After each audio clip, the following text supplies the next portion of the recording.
head õed ja vennad. Anas ibn Malik radiyallahu anhu edastas hadithi, milles üks beduiin tuli prohvet Muhammad sallallahu alaihi wasallam juurde ja ütles talle või küsis temalt, millal saab olema viimne tund. Ja prohvet sallallahu alaihi wasallam vastas, mida sa selleks valmistanud oled, mida sa selleks ette valmistanud oled. Ja see beduin ütles armastuse Allahi ja tema sõnumitooja vastu. Ja selle peale Allahi sõnumitooja sallallahu alaihi wasallam ütles, sa saad olema nendega või koos nendega, keda sa armastad. Ja samuti on teises sõnastuses, sarnase hadiidiga teises sõnastuses, et see beduin vastas, et ta ei ole valmistanud või ei ole valmis saanud väga palju palvetusi selleks viimseks tunniks, siis ta ei ole seadnud valmiks selleks palju paastumist ega sadakat ega annetust. Aga, beduin siis ütleb, aga ma armastan Allahit ja tema sõnumitooja.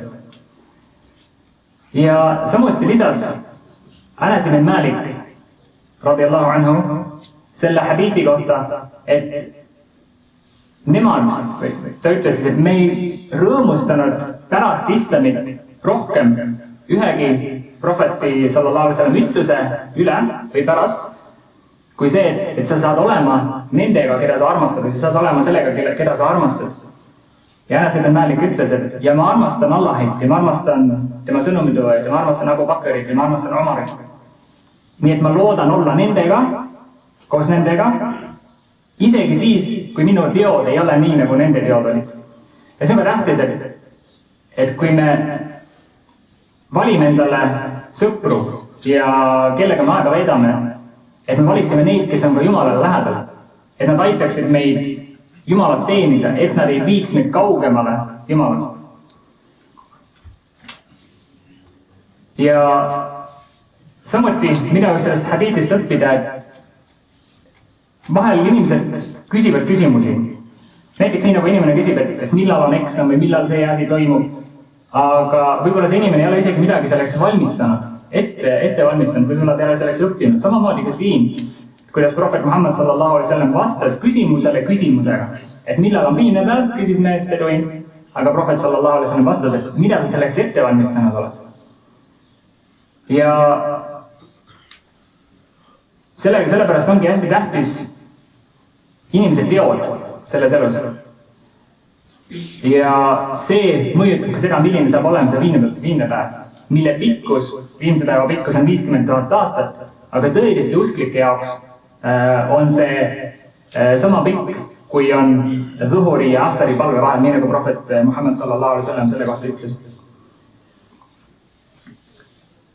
Ja see, mida see beduin ka ütles, et ta armastab Jumalat, Allahit ja tema sõnumitooja, et see on see tõeline armastus looja ja tema sõnumitooja suhtes. Ja see on tohutu suur õnnistus looja. Et lihtsalt ka selle läbi juba, kui me armastame loojat ja me armastame tema sõnumitooja, me võime saada paradiisi koos nendega, koos prohvetite ja teiste prohvetikaaslaste ja teistega.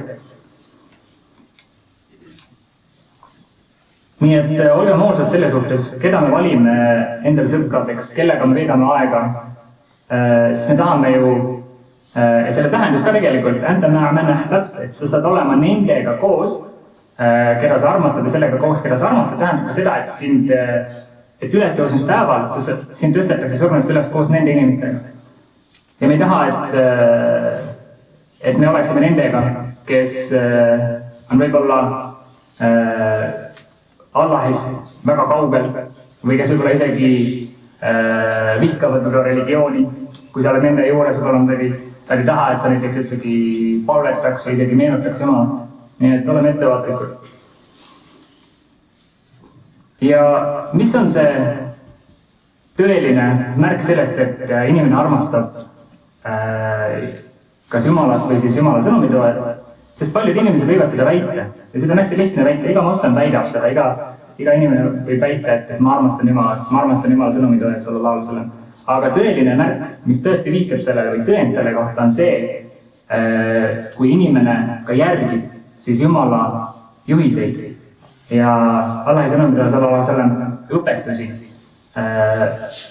Ja see on see, mis eristab siis tõelised usklikud nendest, kes lihtsalt väidavad, et nad tõesti usuvad ja armastavad loojat.